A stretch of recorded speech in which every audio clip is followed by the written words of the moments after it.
Welcome to Plain Talk. Happy to be with you. And joining me, of course, my sidekick, the Ed McMahon to my Johnny Carson, the Robin to my Batman, the Scooby to my Shaggy. I'm going to just jump in here, Rob, and tell the audience a quick story. Our guest today is Dustin McNally, a Senate candidate in District 42. And I had the opportunity to talk to Dustin earlier this week. Is it Dusty or Dustin? Which one do you want to go by? I go by Dustin, I guess, okay, as a professional. All right, Dustin. And as part of that interview, he offhandedly said, "Oh, you're the Chad O-Man who's Rob Port's sidekick." He didn't mean anything by it, but of course, I thought it was pretty funny to be labeled that way. I text Port, tell him the story, and then magically, District 42 Senate candidate Dustin McNally's on the show today. So I'm all in on the sidekick role. Yeah, well, and to be clear, I do not think of Chad as my sidekick, but I did think it was pretty funny that Dustin said you and my wife both thought it was pretty funny. It is hilarious. Dustin, first of all, thank you for being a listener to Plain Talk. Appreciate that. Yeah, and also had you on to talk about your Senate race. Now you're running in District 42, which of course is a Grand Forks area district. There are all Republican incumbents in that district currently. But Senator Kirk Cruin isn't running for another term. Claire Corey, who's currently a state representative, she's running for the state Senate. She's actually your opponent in the primary. Emily O'Brien is running for another term in the House alongside Sadie Hansen. She's a Republican as well. And then they're being challenged by Doug Ozowski. Is that how you pronounce his last name? Ozowski, okay. And he's so anyway, that's the lay of the land in District 42. Dustin, tell us, why do you want to serve in the legislature? Well, just trying to make a difference, I guess, because I've been a outside viewer of politics in North Dakota politics and legislature. I just haven't really liked what I've seen. I just want to see more things that actually affect our district and our state, and kind of just keep it the way that I thought it should be. In the past, I thought there was just a lot more camaraderie in the legislature and a lot of good bills being passed and not so much negative news. And I guess that's one of my main reasons for running is I just feel like, what's that quote? You think you can govern better than the person in there, you should run for office. So here you are. Yeah.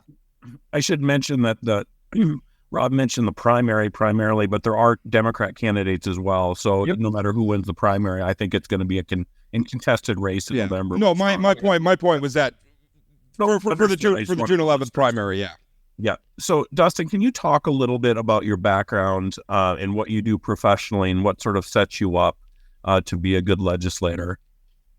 Yeah, so I'm a faculty of engineering. I teach mechanical engineering at UND. I serve as the assistant dean. In the past, I was an energy engineer, worked at the Energy and Environmental Research Center. So I think I just kind of have a unique perspective. I've worked on energy, which is important for our state. I've worked in engineering, which is not all that common in legislature. So I kind of have a different mindset of how to approach problems. And really just, service to North Dakota. I'm from small town Lisbon, North Dakota. Moved up to Grand Forks for school and ended up staying here. And some of the reasons that I stayed in Grand Forks is what I want to promote as if I do serve in the legislature, which is, good jobs, good wages, and low cost of living. I think opportunity is really the reason how we're going to get people to stay in our state and our town. Dustin, you said that you've been an outside viewer of North Dakota politics to this point, and you said you haven't really liked what you've seen. Expand on that. Well, if you look at all the articles you've posted on the forum, I think that really shows a lot of it is it's a lot of negative news. There's a lot of changes happening in the Republican Party. And a lot of it has been probably for the worse for outside viewers. Knocking on doors, a lot of people just are really sick of all the bad politics, the negative politics making its way into our state. A lot of people are like, we just want somebody different in office right now. We don't want that status quo of let's fight for the pie and not share it sort of a thing. So Dustin, obviously there's this division within the Republican Party right now, sort of the traditional Republican compared to the, I think we call them the Bostia caucus too much, give Becker probably a little too much credit, but maybe a more populist Trumpy sort of part of the wing of the party. Where do you put yourself in this thing? I mean, do you consider yourself more of a traditional Republican or more of a populist Republican? Yeah, I mean, I'd say traditional. I mean, I'm not Republican because my whole family's Republican and I grew up going to Republican meetings and everything. It's just my personal values. I'm a frugal, fiscal, conservative type person. I'm a person that, believes in individual freedoms. All those things that are on the Republican platform, that's just kind of who I am. And so that's what makes me a Republican. And so I'd say, yeah, that's traditional. I'm sorry, Chan, do you have another? No, I was just going to expound on that a little bit. I mean, your opponent, Representative Claire Corey, is running for the Senate. I think she probably sees herself as more of the populist wing. When you talk about the things that you saw during the session that you didn't like, I mean, what I'm hearing, and you want to put a finer point on this, there's a lot of sort of headline grabbing sort of things and social issues that affect so many. Is that what you're talking about, that you want to really focus more on policy and issues that affect every North Dakotan, not just these things that maybe grab headlines? Yeah, and definitely. I'm not a headline grabber. I hope not to be in the headlines, really. I mean, most of the time when you get in the headlines, it's usually for something wrong. And there's been ethical issues and, just a lot of things that don't represent me as a person. I'm an Eagle Scout. I'm a hard worker. I just kind of keep my nose to the ground doing work. And then I look up at the legislature and kind of feel like they are not working for me. They're working for themselves. And would you say Claire Corey is one of those people? Claire Corey, she's kind of young in the legislature, so I would say she probably is leaning that way. I don't know her personal views, if she's a Rick Becker fan or not. But look at the people that are helping her campaign. I definitely think, those people are helping her. Whether she agrees with it or not, I'm not sure. So what's your, you want to get in there, you want to focus on issues. I mean, what would your focus be if you're elected to the legislature? Well, again, I'm kind of a numbers person, not much of a social person, but the fiscal conservative. It looks like North Dakota, our spending just keeps increasing. Like it's probably going to be $20 billion next session, something like that. And I just think, is anybody asking, should we be spending all this? Should we slow it down? Or is it just we have a lot of oil revenues, woohoo, let's go slosh it around and spend it, sort of a thing. And so that's kind of one of the big things is I haven't heard many people say they're fiscally conservative anymore. Other things, of course, especially in Grand Forks, everybody's been hit so hard by property taxes. The burden just keeps going up. And that comes up a lot knocking on doors. And a lot of that's city and county, but I know the state does a lot of tax relief, and maybe expanding that would be, I think, a really good idea for everybody in North Dakota.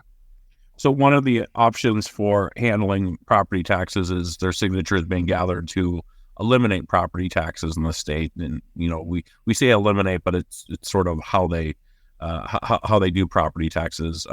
It would eliminate a tax on the value of property, but the locals would still be free to tax value in other ways. Yeah. And special assessments and that kind of thing. So how do you feel about that initiated measure? Is sort of a sledgehammer the right approach to property tax relief? Yeah, I know. Personally, I just don't think property taxes are the way it ever should have started. I just don't agree. Like, okay, older lady retires, she's in her house, now the expenses go up, she's on a fixed income, just doesn't feel right. There should have been other ways to do it, but you look around in our modern society, it kind of runs off of this sort of a tax. And so in that regard, I'm not for abolishing, but I would like to see some of our excess revenues, if we have them, go towards more property tax relief. And I just urge people on the local level, like your local leaders are the ones that do a lot of the taxes. And so you can stop it before it ever needs the legislature to get involved. And also the people going around asking for the petitions on there, I would ask, like, how is this going to work? And they say, well, North Dakota has a lot of money, right? Well, that money is being spent already. So where's all the money going to come from?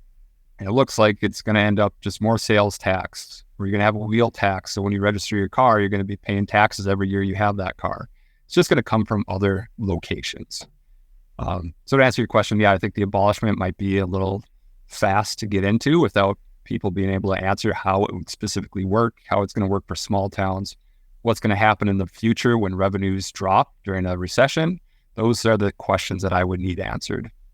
And to be clear, we don't know if that measure is going to be on the ballot in November. Right. They haven't filed the signatures yet. I'd say there's a good chance it's going to be. Yeah. We just don't know.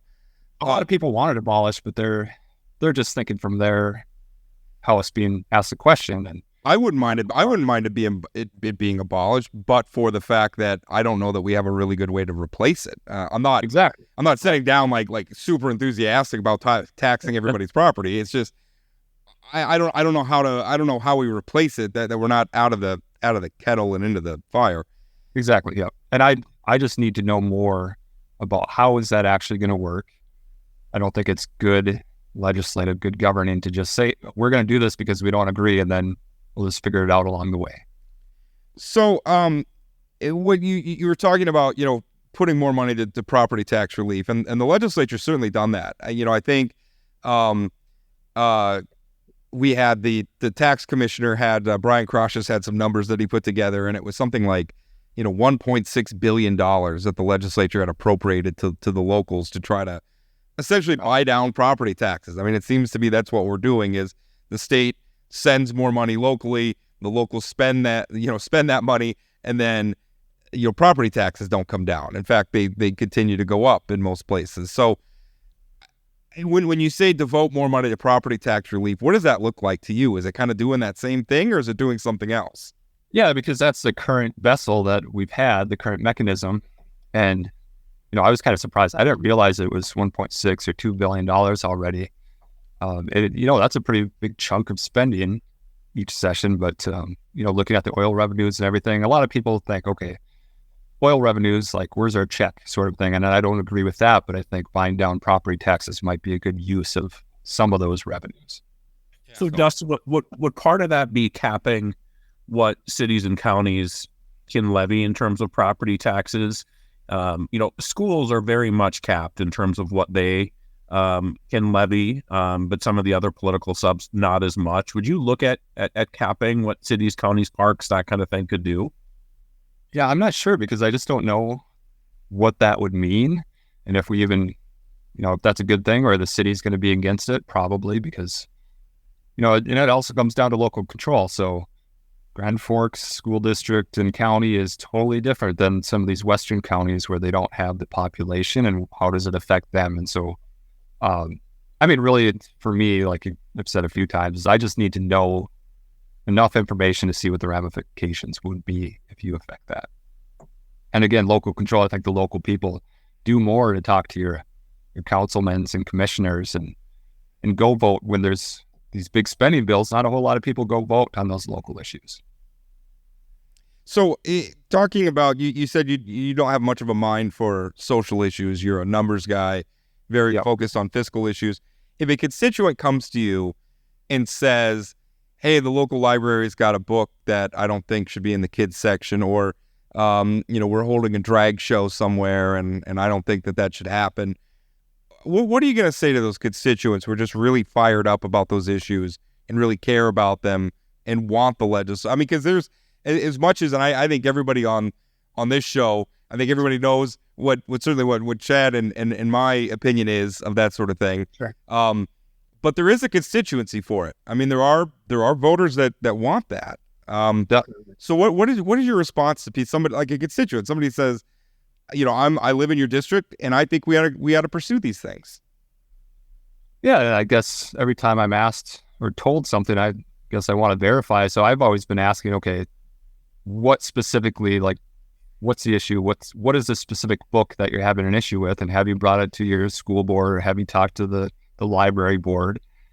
I don't know that just banning stuff outright is ever a good idea, especially in our democracy. So, I think those people, they're going to maybe complain until they get their way. So probably have to sit and listen and try and figure out what we can do. But it just goes down the wrong road. You start banning things. That's not individual freedom. It's not personal responsibility that our party advocates for. I mean, the parent should be, okay, what's your kid reading? watch over that and tell them if you disagree with it, and you get enough parents together, go to the school board and ask for that to be removed. We definitely lean more towards the locals dealing with it than the state. Dustin, you mentioned you're a professor at UND, and prior to that, you worked at EERC, so I have some obvious background in higher ed.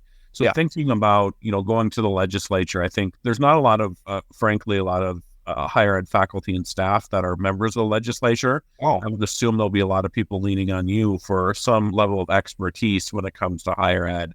When you think about what your focus would be in terms of supporting or maybe changing some stuff along with how higher ed functions, what would you do? What would be the things you'd advocate for higher ed in North Dakota? Ooh, that's a tough question. Higher ed in North Dakota has got quite the different range of things to it. And in engineering, I'm not so in line with, the freedom of speech stuff and all that, because engineering's all numbers. So we don't really have to worry about repercussions for what we research on. But there are a lot of problems because it's a big institution. A lot of money goes into it, and people get a lot of freedom on how they utilize that. So I think a lot of people want to see, we shouldn't have a DEI officer and those sorts of things. In the university, it's a waste of public money. In general, I do think there is waste, but, a lot of it is just that's the cost of kind of having higher ed and scholarly things, is we're going to offer degrees that don't lead to jobs. That's kind of what higher ed does. Other things I would focus on really is just more the operation side. So we rely on a lot of Minnesota students. We rely on a lot of our high school students to be pursuing higher ed just to function. The state gives us so much money for students, and most of the operation comes from their tuition and all those things. So any incentives to bring in more students, retain them so they become our workforce, those would be the things that I'd pursue related to higher ed. Dustin, when as you're out there knocking on doors, what are you hearing from constituents in District 42? What are they? I mean, obviously, property taxes is always seems like nowhere you go in the state. But so maybe aside from property taxes, what are people? What's on the minds of the voters you're talking to?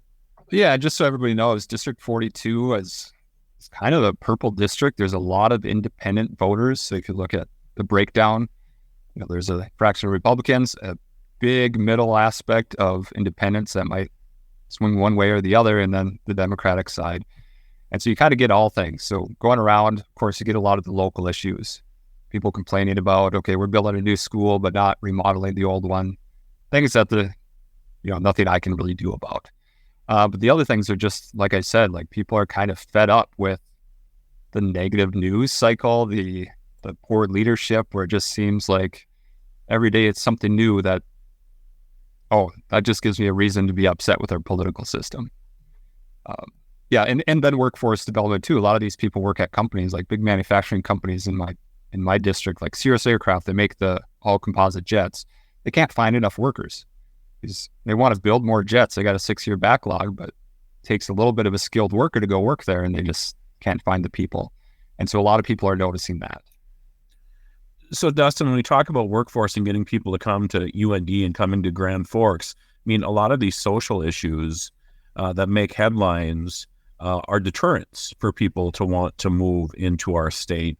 I'm saying that. I'm asking, I guess my question is, do you agree with that? I mean, if we could stay out of this where we're talking about LGBTQ issues, if we're talking about abortion, if we're talking about book bans, if we're talking about like all these different things, do you think by the legislature talking about those things all the time, we're giving the appearance to people outside of North Dakota that we're not a welcoming community?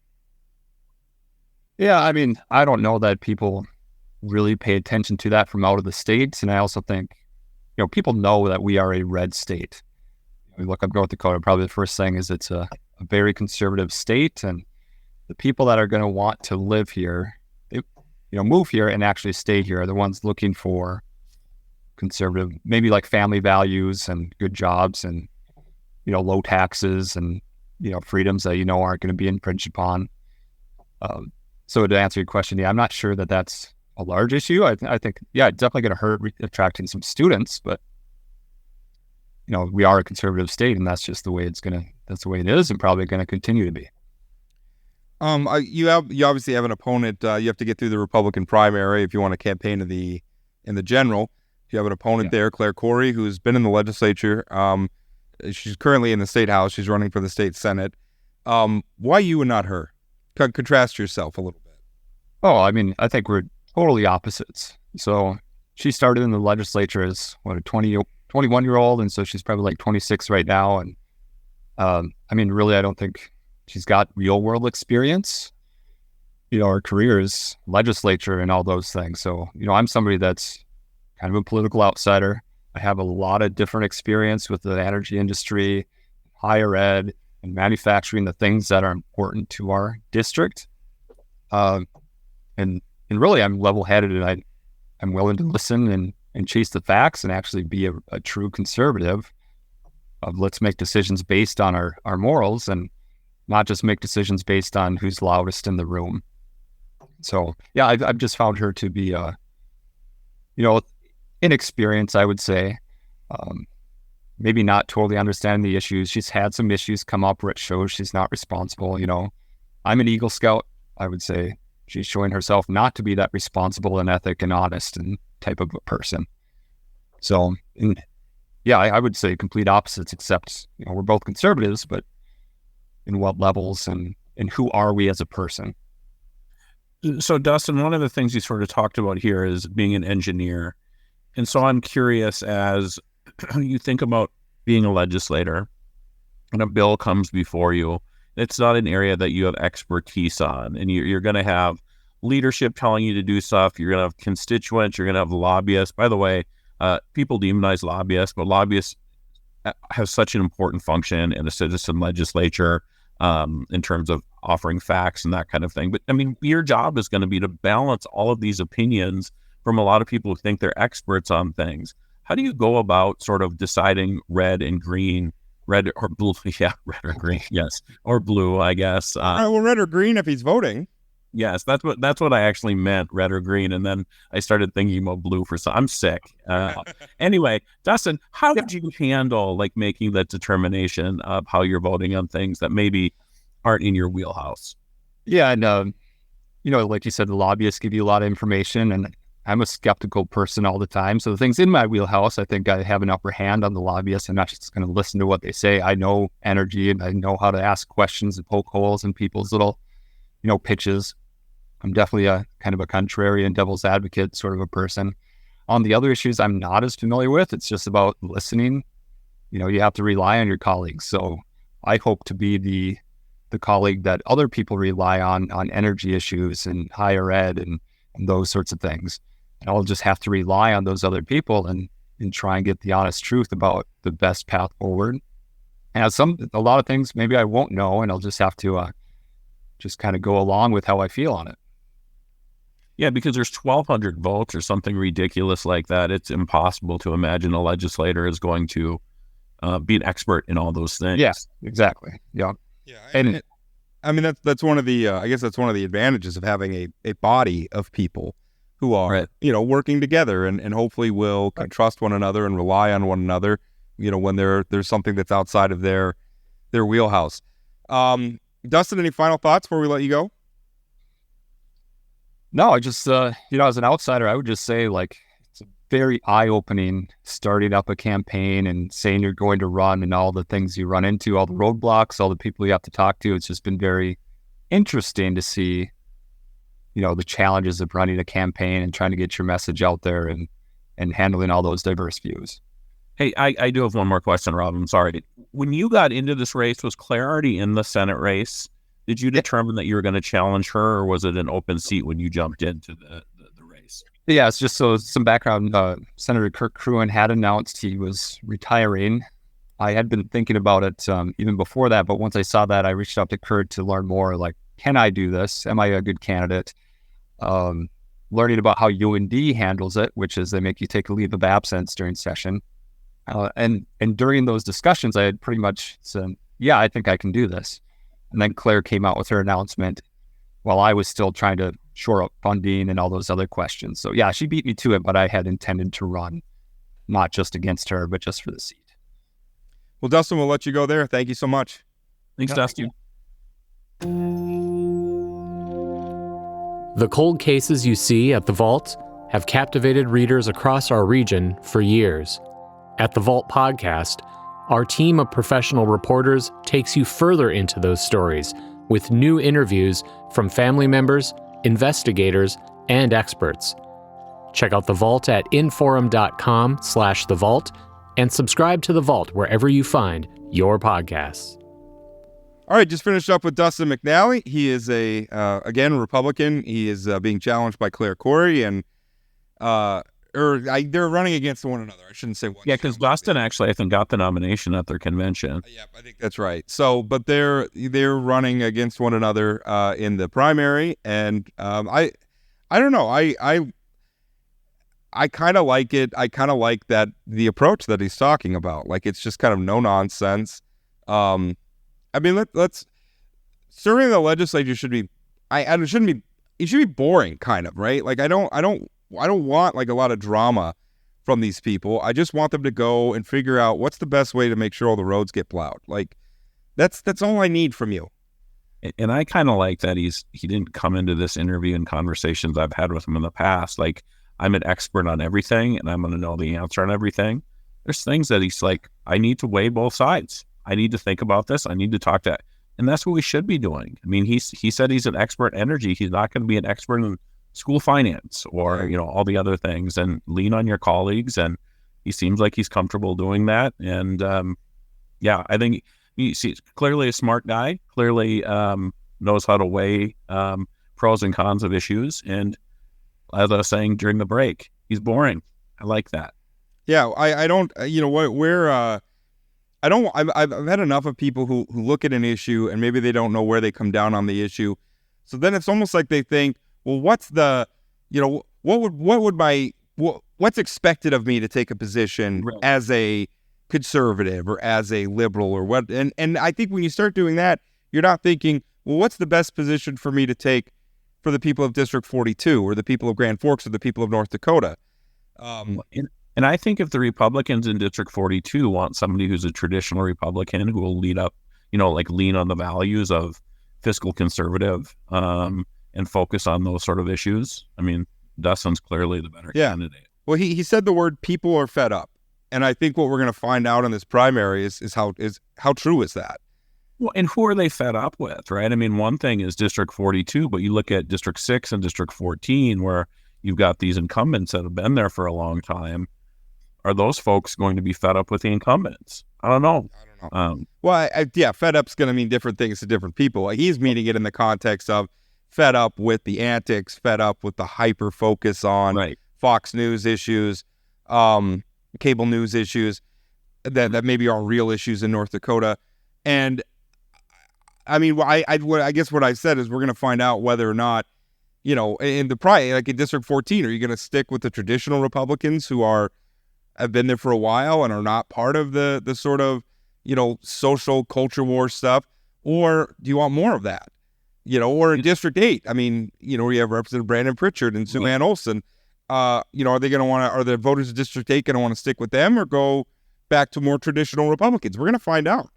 Well, we've talked about the low turnout in statewide primaries, but you start talking about a district like District 42, which is, a big chunk of it's UND.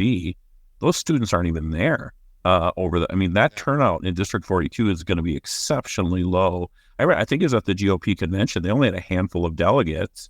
They only had 40 people who voted in their district convention on the Senate race, maybe less than that, maybe 35.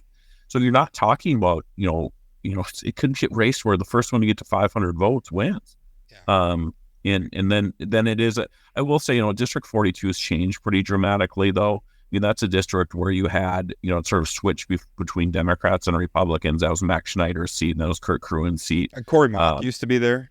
Cory Mock used to be there as well. Kylie Overson was in that district, but it's changed. The last redistricting, it used to be primarily Grand Forks, urban around UND, but they've now gone up to like the Air Force Base and some other places. So they've pulled in a bunch of conservative voters into that district. So I don't know if it's as purple as it was prior to the last redistricting, but we'll see, right? I mean, that's the other thing we'll see.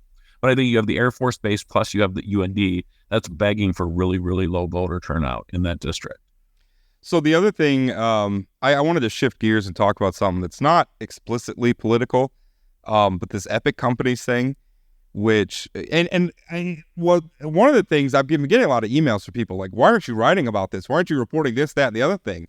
Because everybody's hearing all these rumors and all these things. And some of the things we know are true is that, their headquarters office in West Fargo, it's not open to the public. They're only taking appointments at this point. When they're asked questions about the health of their business, their people aren't getting back to me. I've heard so many rumors, and people are emailing me like, well, why aren't you writing these things? And it's like, well, because they're rumors, and this is a private business. And Right. But there does reach a point where, and I wrote a column about it yesterday, it's really driving me nuts when I look at a company like Epic that has been, it's a part of their business model to move into communities and get TIF districts and other economic development incentives. They work really, really closely with public officials, to sort of facilitate their projects. And that's not me knocking them. We can have a debate about the efficacy of those sorts of policies, but the policies exist. That's the rules of the game. Epic was playing it pretty well. They've been pretty successful at it. But here, the thing is, something has clearly happened. We don't necessarily know what it is. And now they've gone completely silent. And so, go ahead. No, I just think, one of the things that happens with this Epic sort of thing is you have folks that are then like, well, this is why we shouldn't have public-private partnerships because, whatever. It often comes down to the people who are involved. It's not necessarily the policy. It's who are you trusting? I think sometimes when governments get involved with sketchy characters, you end up having sketchy outcomes. One of the things that I thought was most interesting about your column, I didn't understand the connection to the North Coast Fest and that they're managing this thing. If these guys go under, Rob, does that mean that event what happens with that event that's sort of been part of our culture in North Dakota for a long, long time? Well, I'm a total Minot homer. I grew up going to the Host Fest, but right. It's a big deal. There's people from Sweden and Norway that come here. It's a really big deal, and it's an important part of North Dakota. It's recognizing all those Scandinavian settlers who came here. My grandma, my family. We have a centennial farm in our family. And that's part of that branch of my family. That's what we were. We're Scandinavian immigrants. As it stands now, there are acts. If you go to the Hoosfest website, and I checked as of yesterday, this is also fluid. Maybe things are changing, but all of a sudden, like the dates are disappearing off the website and things like that. So I don't know. What happens, but the Epic. They do everything from. They do property development, they do property management, they do events management. That was one thing where I was writing about them a lot last year in the context of they were getting into charitable gaming, which was something that I was already writing about. And what the nonprofit that Epic had established called West Fargo Events, which was ostensibly managed by the city of West Fargo, even though all their filings with the Secretary of State showed Epic employees on their board, and that the mailing address for it, filed with the Secretary of State was an Epic office up here in Minot. But then West Fargo Events was booking shows at Epic venues, and it was just, it seemed like a self-licking ice cream cone to me. But they do all of these things, and It's just weird. It's a weird conglomeration of businesses. And it's sort of patting each other's back. One benefits the other, and then they get some tax. Another perspective, that's synergy, right? It makes sense, to maybe own, if you can make your businesses work together, why wouldn't you do that? I understand that, but how many local governments are they? Bachensky up in Grand Forks basically said, I don't know what's going on, but it sounds like they've got some projects in the work in Grand Forks. Yep. There's projects in the work in West Fargo. There's projects in Minot. There's a lot of stuff, and to your point of your column is, if you're going to get taxpayer dollars or you're going to use these different policies, TIF districts and whatever to benefit, you do have to answer to the public at some point. And I just hope all these local governments put protections in place so taxpayers aren't left holding the bag, because we might be about to find out. Yeah. And again, there is so much I have been told. And there's a lot that I even know to be factual, but I can't necessarily, because people have told me off the record, and I can't, there's a lot going on, and there's a lot of reason to be concerned. And at some point, Epic's got to come out and tell us what's going on, because the taxpayers are exposed. I mean, here in Minot, they have the old Metropolitan Bank building. We call it the Big M building, right in downtown Minot. It's been sitting empty for a long time. Finally, a few years ago, Epic came in. They got a big TIF district arrangement and everything with the city, because obviously the city of Minot had an interest in revitalizing that space. It's a giant empty hole in the middle of downtown Minot. So Epic comes in and they're doing it, but now it's not done. There's been a lot of work. We drive by it. My daughter and I drive by it on the way to school every day. There's been no work going on there for a couple of weeks now that I've seen. What's going to happen with that building? I mean, that's an enormous project that potentially could hit Minot pretty hard if it doesn't come through. So, I mean, what do we know about the people who started Epic? I mean, are they local folks? Are they people that came in from out of state? Are they do you think they just got too far ahead out in front of themselves and over who are they? And why do they have so much juice with all these local? And is it like that example you used in Minot? It's been empty for a long time. Somebody comes in and says, "Hey, we're going to make this work for you." People get really excited about that if it's something that's been, like you said, a hole in downtown Minot for a long time. Yeah. Are these guys selling? Are they snake oil salesmen? I didn't think so. I don't know. Clearly something has happened. And I don't know if it's a product. I will say that as an outsider, now based on any inside information, and certainly not as any sort of a business expert, but it seemed really weird, the sheer number of things that they were doing, like the number of sort of disparate things they were doing, and then just the scale at which they were operating seemed risky to me from the outside looking in. That seemed like, how are you making all of this work? And also, I mean, maybe it's working now, but economic conditions change. For instance, we've been in a sustained high interest environment for a while. What's that doing to their financing? Right. I don't know. I can't look at their books. Not to mention inflation and how that affects building costs and all that kind of stuff. Yeah.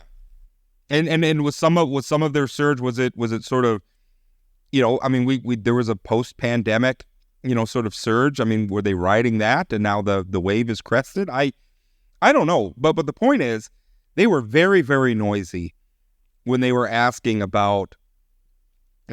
public for property tax abatements and all the other, economic incentives that they wanted. But now that things that are not going swimmingly for them, they're nowhere to be found. You can't get a statement from their press people. Mr. Burning, we don't know where he's at. I mean, and you've reached out to them personally? The reporters for the forum have. Okay. Yeah, I mean, they have it. And certainly, I mean, you see the reports you can see our reports. We have some reports out now. Rumors of layoffs, rumors of contractors not being paid. Other media outlets have attempted, and the common theme, whether it's Brandon Berchensky, mayor of Grand Forks, saying, they're not talking to us, whether it's city officials in West Fargo saying they're not talking to us, whether it's reporters for all these different outlets saying they're not talking to us. At some point, they got to talk to somebody. Yeah, and at some point, it's not a good sign if you're not talking to anybody about what's going on, particularly when you're talking about mayors and that kind of stuff. That's very concerning. I mean, and the scale of this, I think, is something that, again, not having access to all the books and everything, just as an outsider looking in, I feel safe in saying, and I don't even know that this is going to happen, but if they were to go bankrupt, and I don't know if that's what's going to happen, I'm not predicting, I'm not saying I know, but if they were, that would be arguably the largest bankruptcy in state history. And the number of investors and the number of people that would touch would be enormous. And this is when we talk about corporate welfare, when we talk about, government handouts and economic development and how sometimes that's sort of sketchy. And we're a state that really depends on economic development to bring people in. And I suppose at some point you're going to swing and miss, but this sounds like it could be a really, really, really big swing and miss. And it does give oxygen to the folks who are corporate welfare. The government's just giving away, good old boys club, that kind of stuff. I assume these guys at Epic are pretty connected, or have been connected over the last couple of years. Yeah. To get access to these sort of projects. Sure. I mean, I right around that TIF district for the M building, I actually wrote a story where Epic made an illegal contribution to the mayor of Minot weeks before that TIF district was voted on. When I say it was an illegal contribution, it came directly from the corporation. Like, it was Epic Companies wrote a check to the mayor of Minot. And I looked it up and I found it. And that's, by the way, the reason that's illegal is because corporate donations are illegal in North Dakota. Businesses can't. We're fine with individuals buying off folks 2 weeks before a vote for a TIF district, but corporations better not do that. Right. Yeah. I mean, if it come from the CEO personally, they would have been legal. Maybe still a little sketchy. Maybe still unseemly, but legal. But there's some there was an issue where they were flying the city manager of Minot, bad down to Fargo on a private plane, and certainly, I mean, they worked it. Although I would say Epic's not alone in doing that sort of thing. That's for sure. And then what was the deal with the parking? Wasn't there like a parking thing in West Fargo and was Jim Bullis involved in that on the other side of it? So that's the lights in West Fargo. And the thing about the lights is it's residential, it's commercial, and then there's like a concert venue or like an event venue in the middle of it. And they built a parking garage to service all of this. And then Jim Bullis also built a residential, I think he has commercial in there too, I'm not real sure, but he has a development there as well, and they share the parking garage.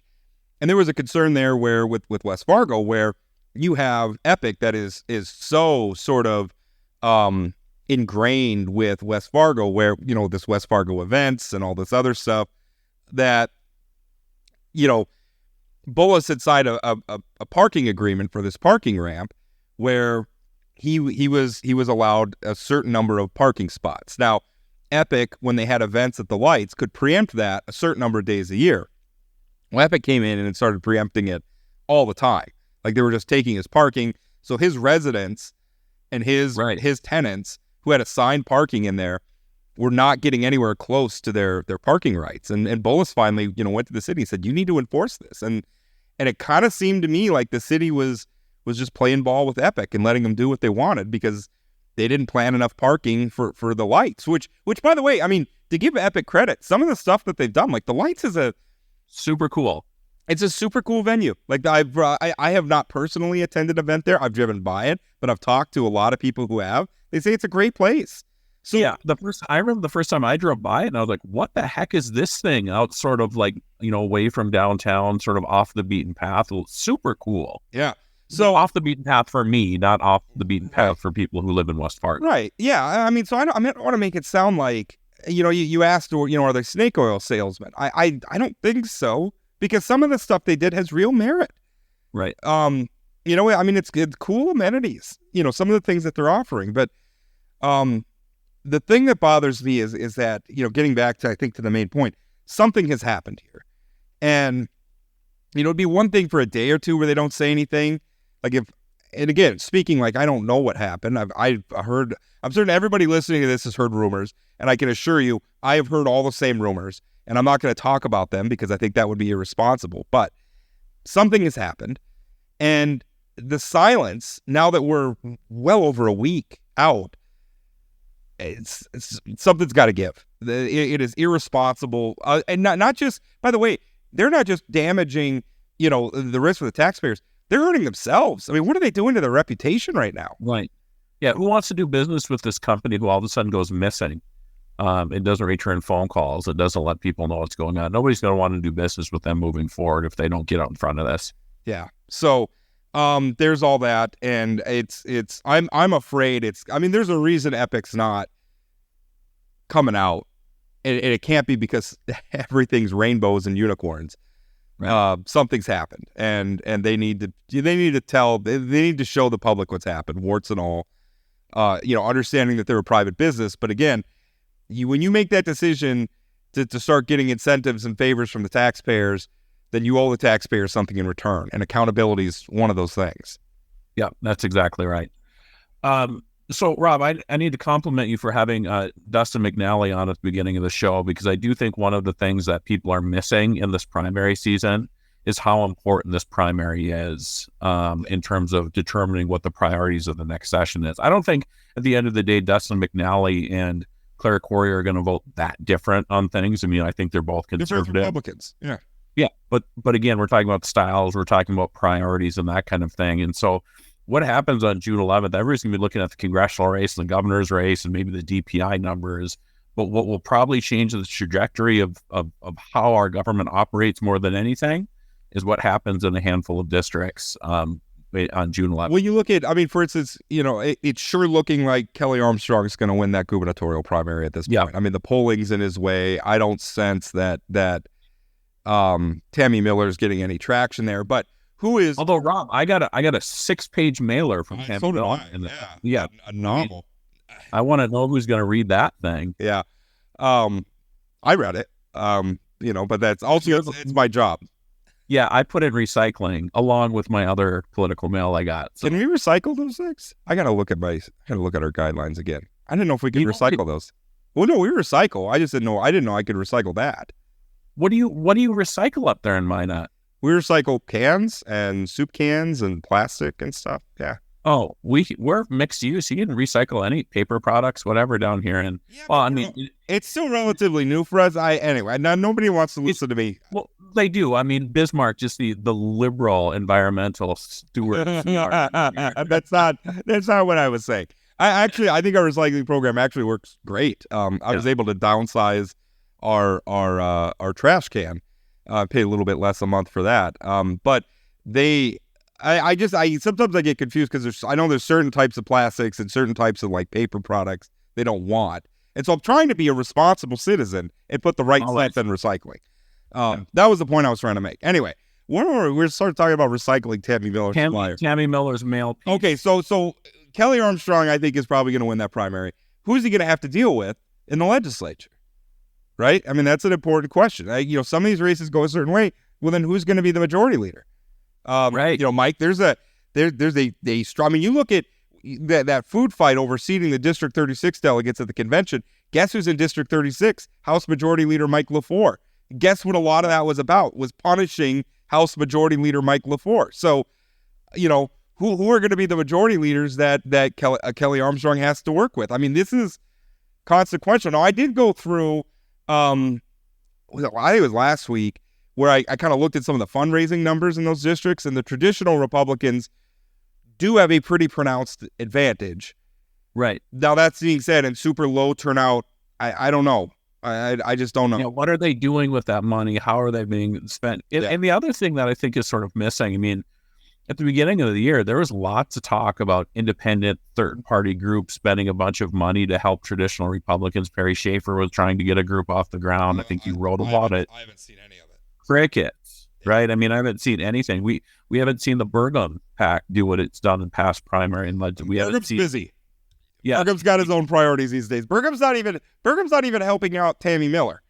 So isn't that nuts? I thought, when those reports came out, because right now the candidates have to make 48-hour reports, which means that they get a donation over a certain amount. I'm forgetting what it is, like 500. Over 500. It's 500. Okay. They have to make a 48-hour report, and I thought when I wrote right after Tammy Miller filed her financial disclosure, and I picked up on the fact that Burgum hadn't given her any money, at least none that was above the reporting threshold, which, let's be honest, if Doug Burgum's making a political contribution, he's not giving you $100. Yeah, Burgum ain't writing the check for $1.99. Right. So, he hadn't I thought for sure you would see Burgum drop $50K, $100K, something like that, but he hasn't. I mean, it hasn't shown up. Here, Rob, I think no matter what Dawson said about the Kelly Armstrong poll and it not being real. Dawson Schefter being Tammy Miller's campaign manager. Yeah. I think Doug Burgum can read a poll, and he's finding better ways to spend his money than on the governor's race. Well, yeah, and it wasn't just that poll.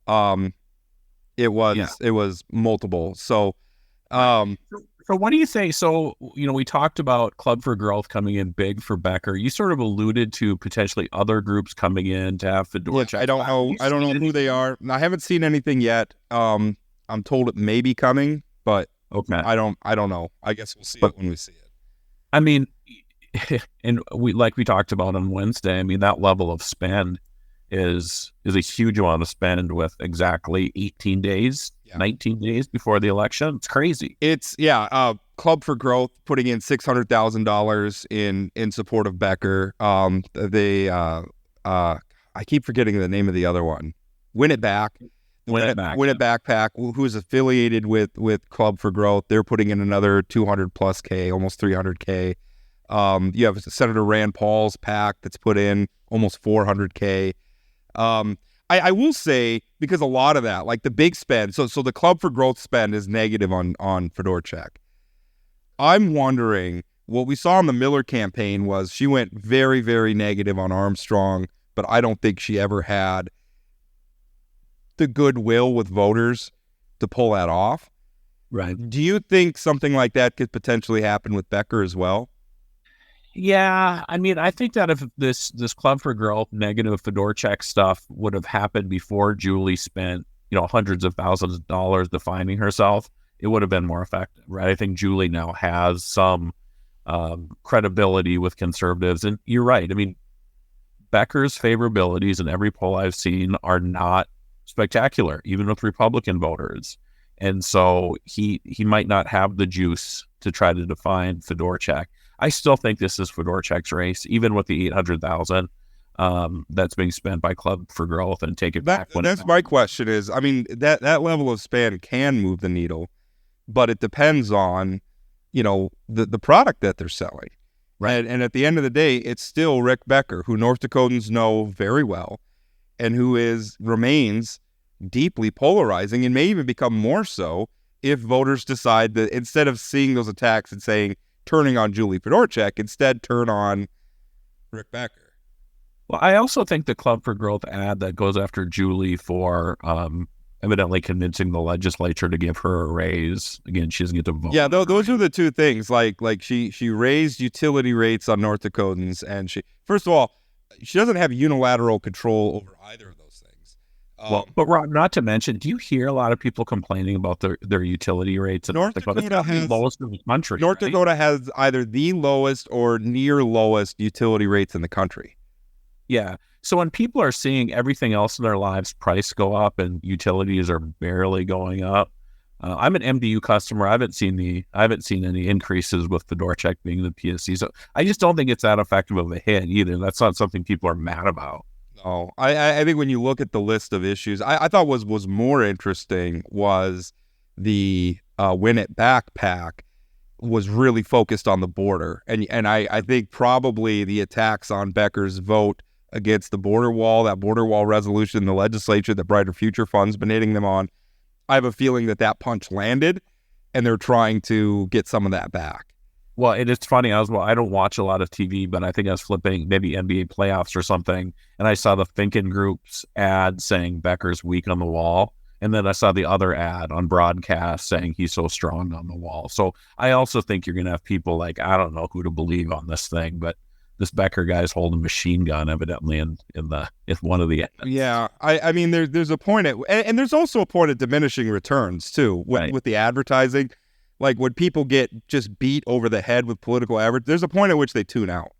Right. And it's just not going to move the needle for anyone. And I mean, they're at saturation levels of spending. So I think I mean, listen, Fedorchak's got to run the right race, and she's still got to execute in the coming weeks. I mean, she's not a shoo-in by any stretch, but I just can't help but think the fundamentals of the race, the advantage is still hers.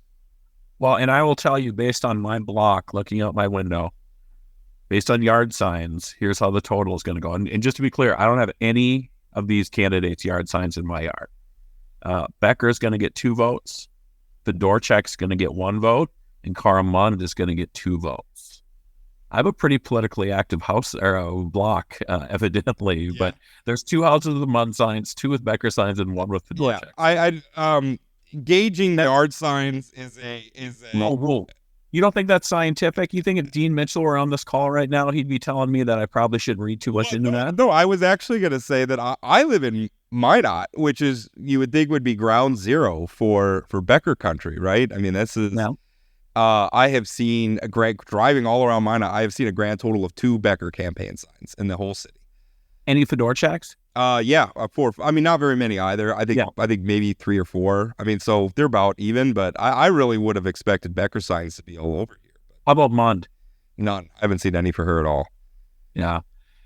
It's interesting, and especially with the statewide race. I mean, they're so spread out that you can't read, especially considering the city commission signs. I don't know if in Minot. We have lots like Park Bar. Oh my God, it's so much. Council, yeah, they're all over the place. Although, I mean, some of the people, again, it's why it surprised me. Some of the people running for city council here are big Beckers. Mike Blessum, who was the guy down on the floor. If you were at the NDGOP convention, he was one of the guys down on the floor from District 5, raising heck about the District 36 delegates and everything. He's a huge Becker backer. You would think that they would have been out putting Becker signs too, but if they are, I'm not seeing them.